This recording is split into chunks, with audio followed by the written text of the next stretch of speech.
Hello, good morning student. Very very good morning. Welcome. Vikrant sir की class में आप सभी का स्वागत है। आप सभी कैसे हो? उम्मीद है आप सभी अच्छे से होंगे और अपने अपने घरों में रहकर आप अपनी स्टडी कर रहे होंगे, ऐसी हम उम्मीद करते हैं। तो चलिए स्टूडेंट्स, हम अपने लेक्चर्स को आगे बढ़ाते हैं और आपका 12th क्लास कॉमर्स जो आपका सब्जेक्ट है, organisations of commerce and management, आज हम इसका चैप्टर 2 जो है वो शुरू करने जा रहे हैं। चैप्टर 2 में आपको यहाँ पे आपको चैप्टर 2 में फंक्शंस ऑफ मैनेजमेंट, पूरे जितने भी मैनेजमेंट के फंक्शंस हैं आप सभी को पता है। आप सभी को इस लेक्चर में, वीडियो लेक्चर में आप सभी को फंक्शंस ऑफ मैनेजमेंट पढ़ने मिलेगा और मैनेजमेंट के जितने भी प्रीवियस वीडियो लेक्चर्स है उसकी लिंक्स आपको डिस्क्रिप्शन में दे दी है। उसमें आपको फर्स्ट जो चैप्टर है प्रिंसिपल्स ऑफ मैनेजमेंट, उसमें हेनरी फिरॉन के 14 प्रिंसिपल्स है, मैनेजमेंट की डेफिनेशंस है, मैनेजमेंट का पूरा arts of science and technology के बारे में बताया है। उसके साथ साथ फ्रेडरिक विल्सनो टेओल ने कितने कितने प्रिंसिपल्स मैनेजमेंट में बताया, वो भी आपको उस पर्टिकुलर वीडियो में बताया है, जो कि आप अपने डिस्क्रिप्शंस में जाकर उन वीडियो को अच्छे से देखकर समझ सकते हैं। दोस्तों, शुरुआती दौर में ही हमने आपको बताया था कि हम अपने अपने घरों में हैं और स्टडी शुरू रखिए, पढ़ाई शुरू रखिए, अपने अपने नोट्स बनाइए। 12th क्लास कॉमर्स आप सभी का स्टेट बोर्ड का एग्जाम होगा और बहुत ही जल्दी आपको उसके बारे में न्यूज़ आपको मिल जाएगी। तो दोस्तों, डियर स्टूडेंट्स, आप नोट्स बनाना शुरू कर दीजिए। जो भी आपके पास में मटेरियल है, बुक्स है, उसकी हेल्प लेके आप नोट्स बनाइए और जो कुछ भी हम यहाँ पे आपको समझा रहे हैं उसकी हेल्प लेकर आप अपने नोट्स को तैयार करिए। तो दोस्तों स्टूडेंट्स, आप सभी लोग ध्यान रखिए, आज का जो आपका चैप्टर नंबर 2 है वो है फंक्शंस ऑफ मैनेजमेंट पे। इसका टॉपिक है फर्स्ट प्लानिंग।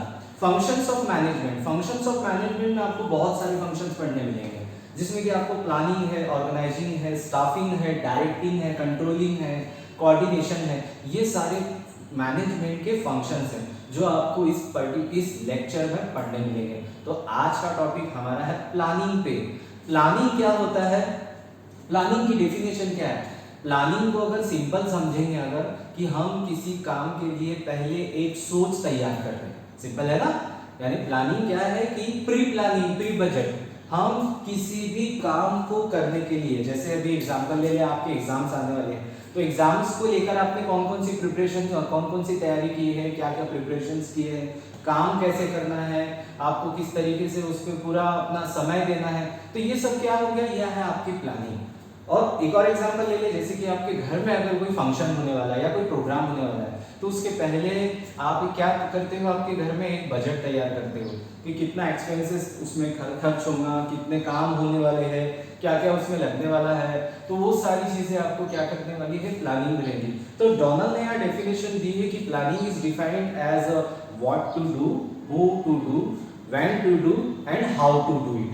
यानी कि आपको सिंपल लैंग्वेज में बताया है कि प्लानिंग ऐसा है कि क्या करना है, कब करना है, कैसे करना है और हमें किस तरीके से उसे कंप्लीट करना है। विच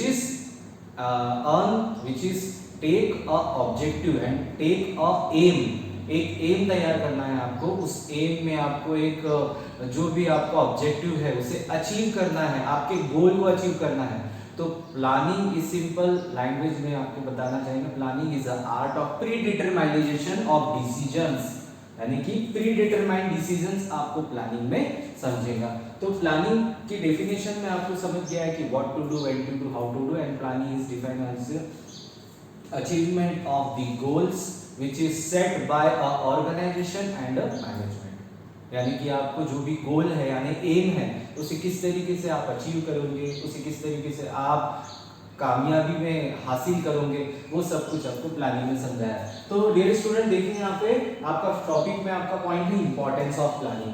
इंपॉर्टेंस ऑफ प्लानिंग में आपको यहाँ बताया है इंपॉर्टेंस, यानी प्लानिंग का इतना इंपॉर्टेंस है, without any planning nothing we do, कोई भी काम हम नहीं कर सकते हैं। फॉर एग्जाम्पल के लिए अगर हम Suzuki company, Maruti Suzuki company का एग्जाम्पल लें, मारुति सुजुकी कंपनी ने एक नया कार का डिजाइन किया है, उसकी इंजन कैपेसिटी बहुत अच्छी है, उसकी डिजाइन और उसका लुक बहुत अच्छा है।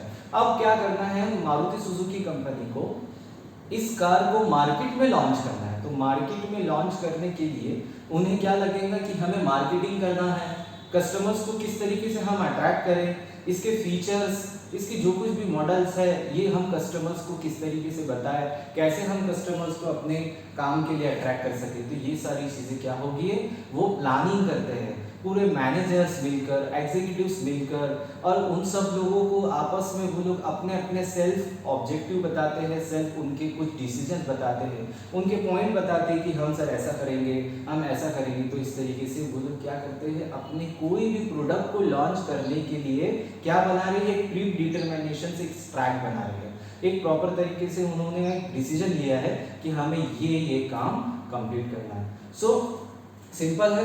अब इसमें सबसे पहला पॉइंट आ रहा है आपका helps to set clear objective. पहला पॉइंट क्या आ रहा है आपका, helps to set clear objective. Objective के बारे में हमने आपको अभी बताया कि ये कोई भी एम होता है, आपका जो गोल होता है, उस गोल को आप किस तरीके से अचीव करेंगे, कैसे आप वो गोल को अचीव करोगे उस तरीके, और उस गोल को जल्द से जल्द कामयाबी और जल्द से जल्द सक्सेसफुल बनने के लिए आपको करना क्या है, आपको क्या करना है, प्लानिंग करना है। प्लानिंग करना है। अभी जैसे कि आपके आने वाले एग्जाम्स है, तो एग्जाम्स में आपको आपका प्लान क्या रहेगा कि आपको हर सब्जेक्ट में अच्छे मार्क्स क्या है हासिल हो, ये आपका ऑब्जेक्टिव है। तो उस ऑब्जेक्टिव के लिए आपको सबसे पहले क्या करना पड़ेगा, बेटा प्लानिंग करना पड़ेगा। प्लानिंग बहुत जरूरी है। आप नोट्स किस तरीके से तैयार करोगे, स्टडी कैसे करोगे, शेड्यूल क्या है आपके टाइमिंग का, it's totally depends on your plan, it's totally depends on your plan. तो helps to set clear objective, यानी प्लानिंग किस में मदद करता है आपको कि आपके ऑब्जेक्टिव है उसे प्रॉपर तरीके से आप किस तरीके से सेट करेंगे जो कि आप उस ऑब्जेक्टिव को जल्द से जल्द अचीव कर सकें। आई बात समझ में? तो ये सेकंड पॉइंट आ रहा है आपका यहाँ पे, इसमें क्या बोला है कि प्रोवाइड्स पाथ ऑफ एक्शन। आपको एक प्रॉपर एक्शन, यानी कि आपको एक डिसीजन लेना है, फटाक से एक क्विक काम करना है जल्द से जल्द, और उसके लिए आपको क्या प्रोवाइड करता है, ये एक पाथ, यानी कि आपको एक ट्रैक मिल जाता है यहाँ पे कि आपको किस ट्रैक में चलना है जिससे कि आप उस प्लान को या ऑब्जेक्टिव को जल्द से जल्द क्या कर सके, अचीव कर सके। आई बात समझ में? यानी कि प्लानिंग इंपॉर्टेंस क्यों है, क्योंकि ये क्या प्रोवाइड करता है आपको, एक ट्रैक, यानी एक पाथ ट्रैक देता है आपको, जिसमें चलकर आप अपने गोल को क्या कर सकते हो, अच्छे से अचीव कर सकते हो। थर्ड पॉइंट आ रहा है यहाँ पे इसका, प्लानिंग इंप्रूव्स परफॉर्मेंस। जितने भी आपके ऑर्गेनाइजेशन में या मैनेजमेंट में या आपके कोऑर्डिनेशन में जितने भी लोग हैं, एम्प्लॉयज हैं या मैनेजर्स हैं, उन सभी लोगों का जो भी परफॉर्मेंस है, प्लान करने से क्या हो जाता है, प्लान करने से डिवीजन हो जाता है काम का, डिवीजन हो जाता है काम का, और हर एक पर्सन को अपना अपना काम जो है वो क्या हो जाता है, डिवाइड हो जाता है। इससे क्या होता है, उनके परफॉर्मेंस में इम्प्रोवाइजेशन होना शुरू हो जाता है। वो अपने काम को और इंटरेस्ट से काम को कंप्लीट करते हैं और प्रॉपर तरीके से हर एक काम को अपने इंटरेस्ट के साथ और मन लगा के लगाव के साथ वो अपना परफॉर्मेंस क्या करते हैं, 100% प्रूव करते हैं। तो आई बात समझ में कि प्लानिंग भी बहुत ज़्यादा ज़रूरी है, ये परफॉर्मेंस को इम्प्रूव करता है। फोर्थ पॉइंट आ रहा है आपका यहाँ पे, मिनिमाइज द रिस्क। आप अगर कोई भी प्लान करे बिना कोई काम करते हैं तो आपका वहां पे जो भी डिसीजन है हो सकता है गलत हो जाए या हो सकता है कुछ हद तक वो सही हो जाए, बट आप अगर किसी भी काम का प्लान करते हैं सो प्लान करने से आपका रिस्क जो है वो रिस्क फैक्टर तो क्या है, वो कम होने के चांसेस बहुत ज़्यादा हैं। इसलिए ध्यान रखिएगा कि प्लानिंग ये आपके रिस्क को मिनिमाइज करता है, आपके रिस्क को कम करता है। यानी अभी एग्जांपल लिए मारुति सुजुकी कंपनी का हमने एग्जांपल लिया, अगर उस कंपनी को अपने न्यू मॉडल की कार को मार्केट में लॉन्च करना है और प्रॉफिट अच्छा अर्न करना है, कस्टमर्स को सेटिस्फाइड करना है, तो उसके लिए उनको प्लान की जरूरत पड़ेगी, और उन्होंने अपना जो रिस्क फैक्टर रखा है उसे वो क्या करेंगे, उस प्लानिंग के द्वारा मिनिमाइज करेंगे। हर एक कंपनी का, ऑर्गेनाइजेशन हुई, हॉस्पिटल हुई, स्कूल, कंपनीज और बड़े बड़े जो भी कॉर्पोरेट ऑफिसेस होते हैं, हॉस्पिटल्स होते हैं, स्कूल्स, ये या फिर आप होते हो, तो आप जो भी रहते हैं ये सब कुछ किस लिए है कि आपको एक सब कुछ अच्छा एक गोल हासिल हो और आपका रिस्क भी जो है वो क्या हो, कम हो। यहाँ पे बात समझ में आ रही है। फिफ्थ पॉइंट आ रहा है आपका यहाँ पे डिसीजन मेकिंग।